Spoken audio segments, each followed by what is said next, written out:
Pernahkah kita merasa kangen pada seseorang, tapi mereka tidak pernah merespon pesan atau telepon kita? Begitu juga kita dengan Allah. Tapi bedanya Allah tidak pernah berhenti menunggu, bahkan ketika kita sibuk dan tak acuh. Allah selalu online untuk kita, meski kita sering lupa untuk sekadar menyapa. Nah ya, dia kok nggak pernah DM saya, kok nggak pernah miss call saya, kok nggak pernah japri ke saya, padahal online-nya sering loh. Tapi kok nggak pernah ke saya, nih online-nya masih apa nih? Kan Allah suka gitu sama hambanya, walaupun dengan analogi sosmed ya. Tapi Allah tuh perhatian banget sama kita, Allah nungguin kita datang. Setelah sekian lama kita cuek sama Allah, tiba-tiba kita baru niat mau datang. Duh, udah lama juga ya saya belum japri ke Allah. Baru gitu doang, belum diketik nih, belum typing. Baru niat doang nih, Allah udah bahagia coba. Allah kok baik banget nih sama kita ya. Seolah-olah Allah butuh kita, padahal gak sama sekali loh. Ghaniyun anil alamin. Allah tuh gak butuh kepada siapapun di antara hambanya. Gak butuh sama sekali. Tapi kayak seolah-olah Allah tuh yang butuh banget sama kita. Saking baiknya Allah. Allah itu Raufun, Rahimun, Karimun, Jawadun. Apalagi Latifun. Nah Latifun Allah tuh. Sangat pengen dekat sama hambanya. Itu Allah. Udah lama pergi nih. Sibuk dengan semua orang dijapri, semua orang dia chat sampai tengah malam chat sama orang lain. Tapi Allah gak pernah dijapri. Allah tungguin. Kalau manusia mungkin kita bisa nyebutnya kayak kesepian gitu. Tapi Allah kan gak mungkin kesepian. Tetap aja Allah nungguin seperti orang yang kesepian. Saking kangennya sama kita coba. Begitu kita ada masalah datang ke Allah. Allah gak bilang giliran sekarang aja lo datang. Gak kayak gitu Allah. Langsung Allah dekap. Langsung Allah, ada apa hambaku? Hal min haja, apakah kamu butuh sesuatu? Hal min taib, apakah kamu mau diterima taubatnya? Hal min mustaghfir, apakah kamu mohon minta ampun? Allah tanya kepada kita setiap malam, dicuekin lagi. Datang Allah ke langit dunia. Harusnya kan Allah suruh aja malaikat kasih tahu ke dia supaya berdoa. Enggak, Allah yang langsung turun. Ibaratnya Allah yang ngejapri kita. Enggak dirit juga. Setiap malam japri, setiap malam gak dirit. Padahal online-nya, lasinnya tuh setiap jam bahkan setiap menit dia online terus. Tapi yang Allahnya gak dirit, ketimpa lagi tuh. Marahkah Allah? Enggak. Kalau Allah marah, pasti kita udah celaka dari dulu juga. Karena kalau Allah udah marah, maka perhatikanlah kaum-kaum sebelum kalian, kata Allah. Perhatikanlah kaum-kaum sebelum kalian. Ad, Samud, atau tokoh-tokoh sebelum kalian, Firaun, Haman, Namrud, dan seterusnya. Perhatikan kalau Allah udah marah nih. Berarti Allah belum marah sama kita. Tapi jangan sampai batasan waktu yang Allah buat itu kita lewatin, itu bahaya. Karena kalau Allah sudah menentukan waktunya, gak bisa ditolak lagi sama kita. Jadi Allah kangen kepada makhluknya. Jadi sifat kangen itu salah satu di antara sifat Allah. Allah rindu kepada hambanya. Namanya siapa? Allah rindu kepada hambanya. Sehingga kalau Allah aja kangen sama kita kangen gak sih sama Allah? Ini nih pertanyaannya nih. Karena kalau kita gak kangen sama Allah, gak fair. Kenapa gak fair? Allah kan gak pernah dapat kebaikan apa-apa dari kita. Kok kangen sama kita? Berarti Allah kangennya tulus. Kalau kangen kita kan ikhlas ya. Ikhlas dengan tulus agak beda dikit nih. Kalau tulus gak berharap apa-apa. Kalau ikhlas berharap. Kalau ikhlas itu berharap.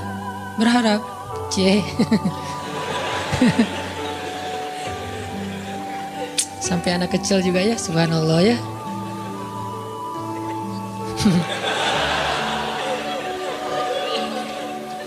Otomatis ada cewek soalnya. Cewek kecil. Allah aja tuh gak menginginkan apa-apa dari kita, kangen. Berarti kan gak ngarapin apa-apa, bisa kangen. Baik banget kan? Nah kita kalau kangen pasti ada ngarapin sesuatu. Kayak kangen orang tua, kenapa? Pengen masakan ibu. Kangen kampung halaman, kenapa? Pengen jajan, pengen lihat suasana yang luar biasa di keluarga. Kan kangen ya kampung halaman. Kangen dia misalnya. Pengen disiapin segelas apa misalnya. Green tea lah atau Thai tea atau apalah. Kalau yang standar mah ya, atau kopi misalnya. Kita mengharapkan sesuatu dalam kangennya kita. Kalau Allah kangen gak ngarapin apa-apa. Karena Allah nggak butuh kita. Kok kangen? Berarti Allah maha baik. Kangen mengharapkan sesuatu aja baik. Apalagi kangen tanpa mengharapkan apa-apa. Dan yang lebih luar biasanya lagi, Allah bukan cuma nggak mengharapkan apa-apa. Kangen pengen ngasih sesuatu kepada kita. Kangen pengen ngasih sesuatu untuk kita. Itu kangennya Allah. Mirip dengan kangennya ibu. Walaupun nggak sama, pasti Allah lebih. Kangennya ibu tuh pengen masakin buat kita loh. Kangennya kita ke ibu, pengen masakan ibu. Beda kan? Jadi jangan merasa lebih baik daripada ibu kita ya. Karena realitasnya, jujurnya mah, kita kalau kangen ibu karena pengen dimasakin. Ibu kalau kangen kita karena pengen masakin. Jarang ada ibu kangen karena pengen masakan dari kita. Kan kita nggak bisa masak, kecuali chef lah ya. Chef juga tetap makannya makanan ibu. Walaupun mungkin dia jago dalam masak, tapi ada sentuhan mukjizat dari seorang ibu yang emang nggak bisa dipakai bumbu. Itu lebih ke perasaan, ketulusan cinta. Beda pasti itu. Ibu saya tuh kalau masak, mungkin banyak ibu-ibu lain atau siapapun perempuan yang masaknya tuh enak. Tapi tetap aja kalau yang dimasak oleh ibu tuh beda. Nggak tahu gimana, nggak bisa dijelasin aja pokoknya, beda. Gitu juga yang dimasakin oleh istri.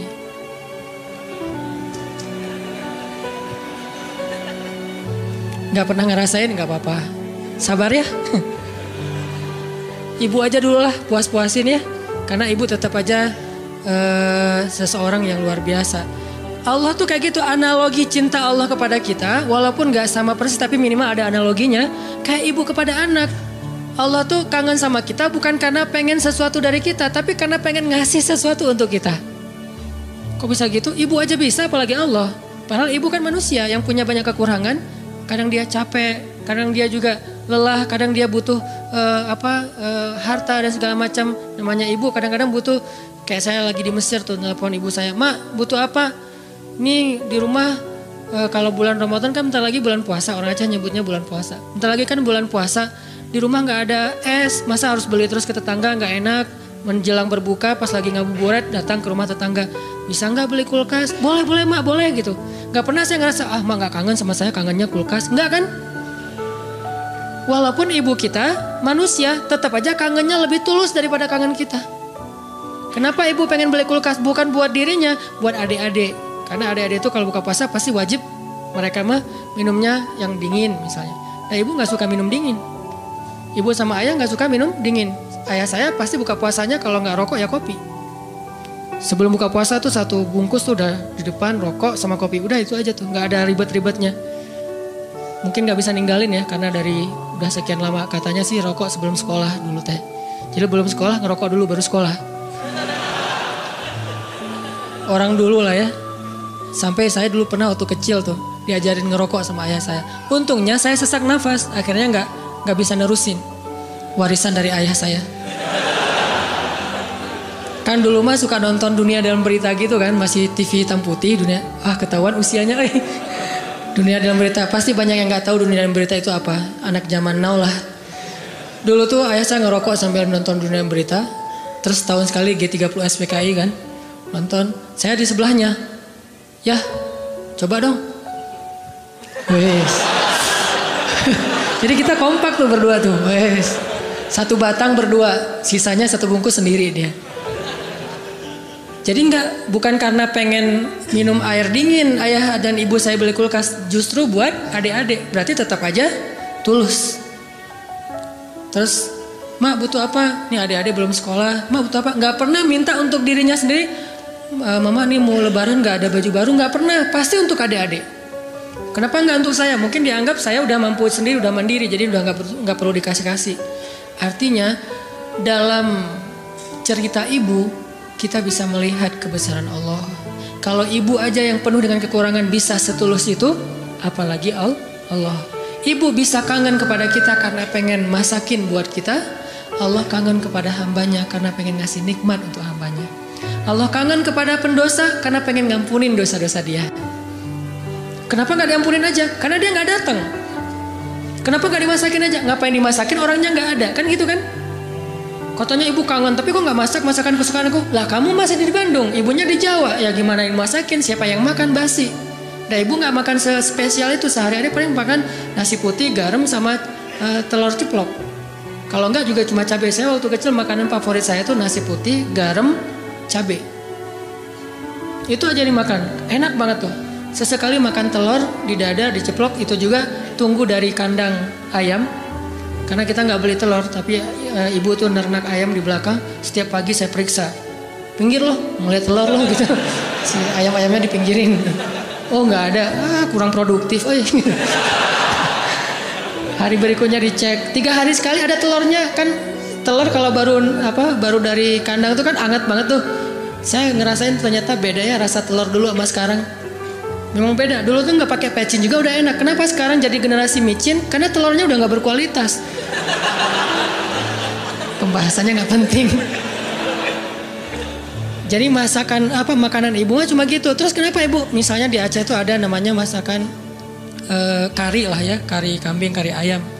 Kenapa emak kalau katanya kangen sama aku kok nggak masakin kari ayam? Lah kan kamu di Mesir, ngapain dimasakin? Yang makan siapa? Gitu juga Allah, katanya Allah pengen ngampunin dosa aku, kok nggak diampunin? Lah kamu nggak pernah taubat, nggak pernah datang, nggak pernah sujud, nggak pernah minta ampun, gimana mau diampunin? Kayak dikasih ampunan nggak ada yang ngambil gitu. Bukan Allah nggak mau ngampunin kita nggak mau ngambil, kita nggak mau makan, kita nggak mau datang gitu. Padahal Allah sediain. Begitu kita mendekat sedikit aja langsung Allah masakin tuh ampunan. Langsung menunya yang paling enak. Kalau analogi ibu tadi masak, langsung disediain untuk kita. Disediakan dengan sangat istimewa buat kita ampunan Allah. Apa istimewanya? Lengkap. Lengkap gimana? Dosanya, semua dosa diampuni. Semua dosa tuh ada tuh. Dosa A, B, C, ampuni semuanya. Taubat diterima dengan seolah-olah kita tuh udah orang paling suci. Kan orang yang paling suci itu orang yang baru bertaubat kan? Orang yang paling suci itu orang yang bukan banyak amal soleh. Itu orang yang paling banyak pahalanya. Tapi orang yang paling suci justru yang pertama bertaubat itu paling suci. Setelah itu mungkin udah mulai agak mix lagi nih. Udah ada dosa, ada pahala. Tapi baru-baru taubat itu saat yang paling suci setelah kita dilahirkan oleh ibu kita. Kita udah jauh dosanya, udah kayaknya kalau di dosa itu jadi titik-titik di hati kita. Bukan hati kita doang yang hitam, seluruh tubuh kita udah hitam. Karena udah nggak ada tempat lagi di hati, saking banyaknya dosa. Kalau seandainya dosa itu satu titik pulpen, terus setiap kita buat dosa tuh jadi tinta sekecil ujung pulpen itu di hati kita, kayaknya bukan hati kita doang yang udah hitam, seluruh tubuh kita juga udah hitam. Bukan cuma tubuh kita, sampai area di sekeliling kita tuh udah hitam saking banyaknya dosa. Soalnya di hati udah nggak ada tempat kosong untuk nitik-nitik kayak gitu. Akhirnya taruh di tangan, jadi tato semuanya, terus di lantai. Saking banyaknya dosa kita. Begitu kita datang kepada Allah, belum beramal soleh, baru mau datang. Astagfirullahaladzim, langsung Allah sediakan menu istighfar, taubat dengan menu yang sangat istimewa. Jadi Allah tuh kangen kepada pendosa karena pengen ngampunin dosanya. Kangen kepada orang yang banyak masalah karena pengen ngasih solusi dalam masalahnya. Kangen kepada orang yang udah berbuat amal soleh karena pengen mengangkat derajatnya. Jadi kangennya Allah itu untuk kita. Kangennya kita untuk diri sendiri. Walaupun boleh-boleh aja kangen untuk diri sendiri. Sama kayak kita boleh kangen sama ibu. Ibu kita gak akan balikin, kamu mah cuma kangen masakan mama, gak kangen sama mama. Gak ngomong gitu kan ibu kita mah. Ya udah pulang atuh nak gitu. Ya udah cepat pulang biar mama masakin. Mau masakin apa nih? Saya sering kalau dulu kan di pesantren pulangnya seminggu sekali karena pesantrennya dekat rumah sih, satu kota gitu. Setiap hari Sabtu pulang, hari Minggu sore udah balik ke pesantren. Itu setiap hari Sabtu ibu tuh pasti masakannya spesial tuh. Bang, pulang jam berapa? Jam 4 sore mah. Ya udah nanti mama masakin jam 3 biar hangat pas abang datang. Kadang-kadang macet atau naik angkotnya penuh karena sore itu angkot selalu penuh. Datangnya jam 7, diangetin lagi sama mama. Kenapa tadi nggak jam 4 udah mama masakin? Disiapin sama ibu. Nggak pernah ibu bilang, kamu mau pulang cuma untuk masakan, bukan untuk ibu. Nggak pernah ngomong kayak gitu. Gitu juga Allah nggak pernah ngomong kamu mau datang karena udah banyak dosa, bukan untuk saya kan? Nggak gitu. Memang kita datang kepada Allah pengen diampuni dosa. Memang kita datang kepada Allah karena butuh. Dan butuhnya kita kepada Allah bentuk dari yakinnya kita. Gak boleh kita bilang saya gak butuh Allah, saya mah memang datang karena cinta. Gak gitu, itu mah terlalu naif menurut saya. Saya gak butuh surga, saya gak takut neraka. Naif banget sih, gak takut neraka, gak butuh surga. Seolah-olah harta yang berharga di sisi Allah itu gak butuh gitu. Sombong banget kita kalau bilang gak butuh surga. Sombong banget kita kalau bilang gak takut neraka. Malaikat Jibril aja takut neraka. Pernah malaikat Jibril nangis luar biasa, kayak orang habis diputusin nangisnya teh. Nangis banget tuh, didatengin sama Nabi Muhammad. Jibril, kunaon gitu. Kenapa gitu Jibril kok nangisnya kayak gitu-gitu amat? Ini ya Rasul, saya teringat tentang neraka. Dan setiap kali teringat tentang neraka, sejak Allah ciptakan neraka itu, saya nggak bisa berhenti nangis. Coba, malaikat aja yang lebih keren dari kita, dzu quwwatin. Ya, malaikat itu kan paling kuat tuh, Jibril. Yang bilang malaikat Jibril kuat, Allah bukan kita. Berarti kuat banget nih, tapi takut neraka. Dan kita bilang nggak takut neraka, sombong namanya. Harus takut neraka, harus pengen surga, dan tetap cinta kepada Allah. Dan itu nggak bertabrakan tuh. Cinta, takut, berharap, itu semuanya bagian dari kebaikan. Teman-teman yang dirahmati Allah Subhanahu Wa Taala, tadi kita sampai kepada pembahasan analogi gimana rindunya Allah, kangennya Allah kepada hambanya. Itu analogi yang mungkin agak mendekati, walaupun gak pernah ada yang sama dengan Allah pastinya, adalah kangennya ibu kepada anaknya. Jadi kalau kangennya ibu kepada kita itu pengen masakin. Kalau kangen kita kepada ibu pengen dimasakin. Itu bedanya tuh. Jadi jangan berpikir ketika Allah kangen sama kita, Allah butuh kita, enggak. Justru Allah kangen sama kita karena pengen ngasih ke kita kebaikan-kebaikan. Allah kangen kepada pendosa bukan kangen karena dia orang soleh, enggak. Karena Allah sayang sama dia. Bukan karena, kok pendosa dikangenin. Bukan, itu mah kita yang hitung-hitungan. Makanya jangan menganalogikan Allah kayak kita.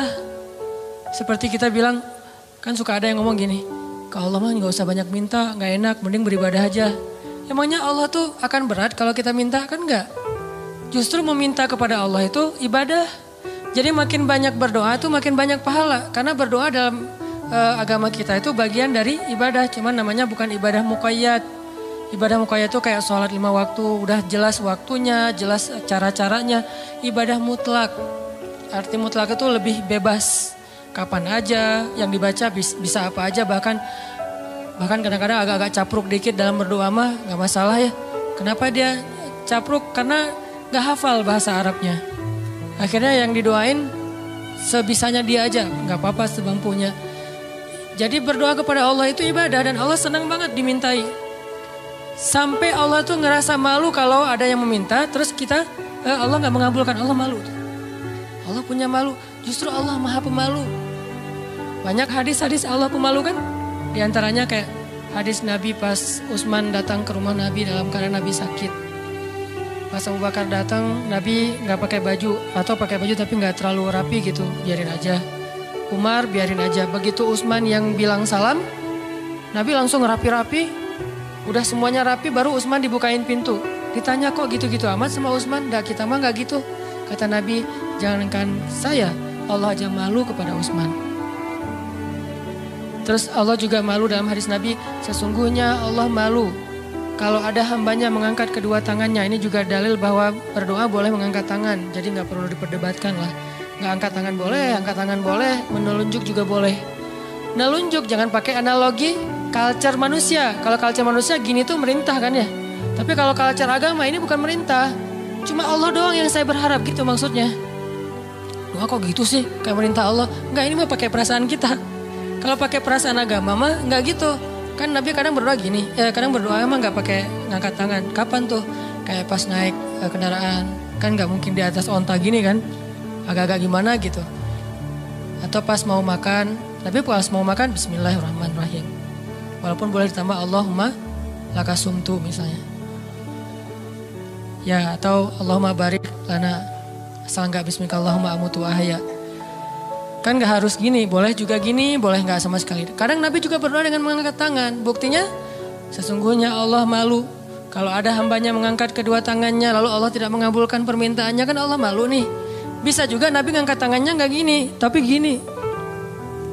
Kapan? Pas perang Badar. Kalau kita pas besok mau ngelamar. Jadi perang Badarnya kita nih, jomblo nih. Lamaran, itulah perang Badarnya kita. Apalagi menghadapi calon mertua yang berkumis tebal teh kan. Itu berarti menghadapi musuh yang lebih kuat daripada kita kan ya. Butuh mukjizat lah itu mah. Sehingga doanya malamnya kayak gini. Pas sudah diterima gini lagi. Itulah kita. Artinya teman-teman jangan ngelihat Allah seperti kita ngelihat makhluk. Tapi Pasti Allah lebih baik daripada makhluknya, pasti. Bahkan gak bisa dibandingin. Kalau ada ayat-ayat kayak analogi, itu bukan perbandingan. Lebih kepada analogi supaya kita bisa berpikir. Dan memang Islam itu mengajarkan kita dan melatih kita berpikir. Afala ta'qilun, afala la'allakum tadhakkarun, tatafakkarun, dan berpikirlah. Am hasibatum falyanzuru. Semuanya tentang berpikir. Jadi kalau ada istilah, udahlah gak usah dipikir-pikirin, udah taat aja. Taat tapi berpikir.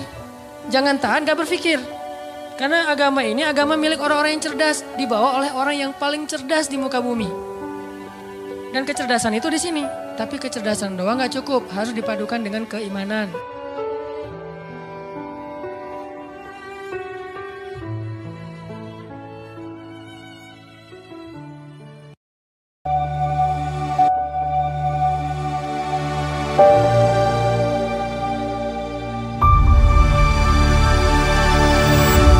Ceramah ini menggunakan analogi kehidupan sehari-hari untuk menggambarkan bagaimana Allah SWT menunjukkan cinta dan kasih sayangnya kepada hamba-hambanya.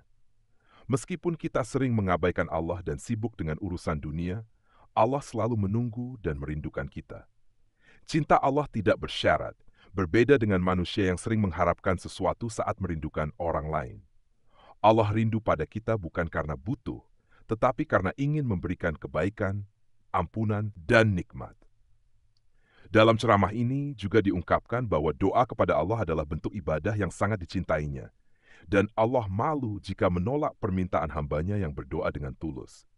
Dengan pendekatan yang penuh cinta, ceramah ini mengajak kita untuk lebih mendekatkan diri kepada Allah, seperti seorang ibu yang selalu tulus memberikan kasih sayangnya pada anak-anaknya.